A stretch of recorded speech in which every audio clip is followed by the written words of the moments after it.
Let's talk about focus. I mean real, single-minded focus. What if the price for that, for truly mastering something important, was giving up, well, pretty much all worldly pleasures? Sounds intense, right? Well, we're about to dive into an ancient and incredibly strict rule for students, straight from the Vedic texts. And this right here, this single line is the core of the whole thing. And let's be clear, this isn't a friendly suggestion.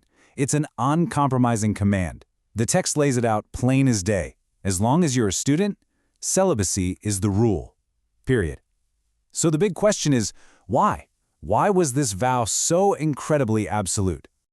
Okay, so we've got the rule, it's strict, it's clear, but to really get the why behind it, we've got to dig into this fundamental conflict they believed was just at the heart of being human.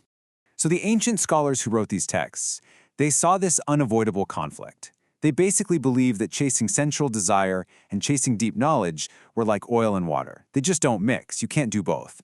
It's almost like they were talking about an ancient version of cognitive load, the idea that our mental bandwidth is finite. You can spend it here or you can spend it there, but you can't spend it in both places at once. The text even goes so far as to call them enemies. And this whole idea of a fundamental conflict, it leads us right to this central philosophical choice that every student had to make.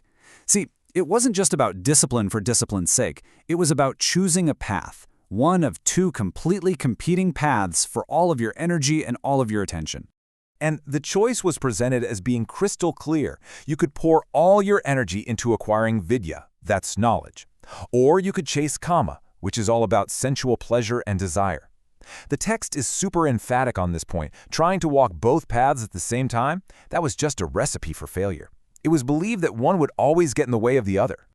So what happened if you broke the vow? Well, as you can probably guess, the consequences were pretty severe. First off, it was considered a dharma, basically an unrighteous act, a big no-no. Second, it was seen as a guaranteed way to completely mess up your own learning, right? Your focus would be just shattered. And finally, and this is a big one, you would forfeit all the future goodies, the wealth, the status that your education was meant to set you up for. All gone. Okay, I know what you're thinking. This sounds incredibly intense, which brings up a really practical question. How long did this last? I mean, are we talking a few years or what? Let's dig into the timeline. So yeah, just how long did a student have to stick to this rule? Was it a phase or a huge chunk of your life? Well, the text actually gives us a couple of different ways to think about it. The first number we see is 16. The age of 16 was seen as the end of that main period of study. The text suggests that after you hit 16, the time for pursuing desire could, legitimately begin. So, at the absolute minimum, we're talking about your entire childhood and all of your teenage years being dedicated only to learning. Wow. But that's not the only way they looked at it. There's this other, more structured idea, almost like a 100-year life plan that's also in the source. In this view, it maps out a person's whole life into these really distinct stages, which gives us some much-needed context for that intense student phase. Okay, so check this out. This model divides a 100-year lifespan into three main chunks. The first part, which lasts for about 33 years, is for childhood and study. Then you've got middle age and then old age. Now, this is where it gets really interesting because this timeline helps us connect the dots.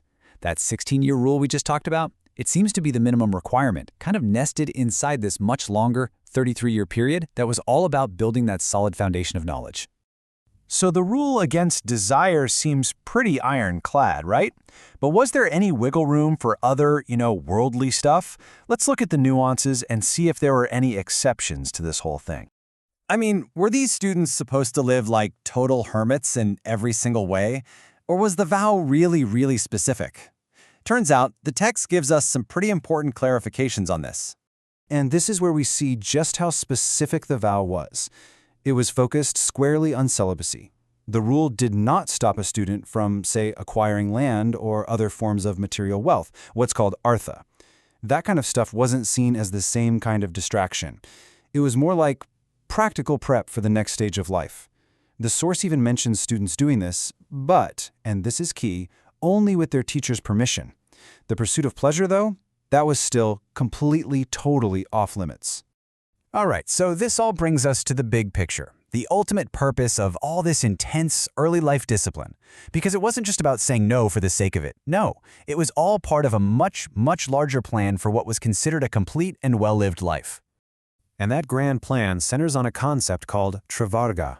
Now, what is that? It basically refers to the 3 legitimate, totally essential goals that a person was meant to pursue over their entire lifetime. So, what are these 3 aims? First, you have Dharma. That's living a righteous, ethical life. Second is Artha, acquiring wealth, status, and just general meaning. And third, yes, Kama, fulfilling your desires and experiencing pleasure. See, the key wasn't to deny any of them, it was about pursuing them in the right order and at the right time.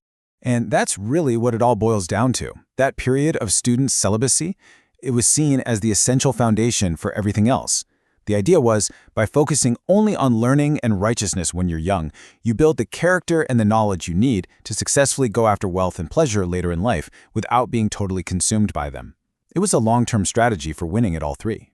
Which leaves us with one last thing to think about. Look, we're probably not going to adopt a vow of celibacy, right? But in our world today, a world of endless notifications, pings, and dings, all fighting for our attention, what can we learn from this ancient idea? This idea of single-minded, one-thing-at-a-time focus. What can it teach us about actually achieving our own long-term goals?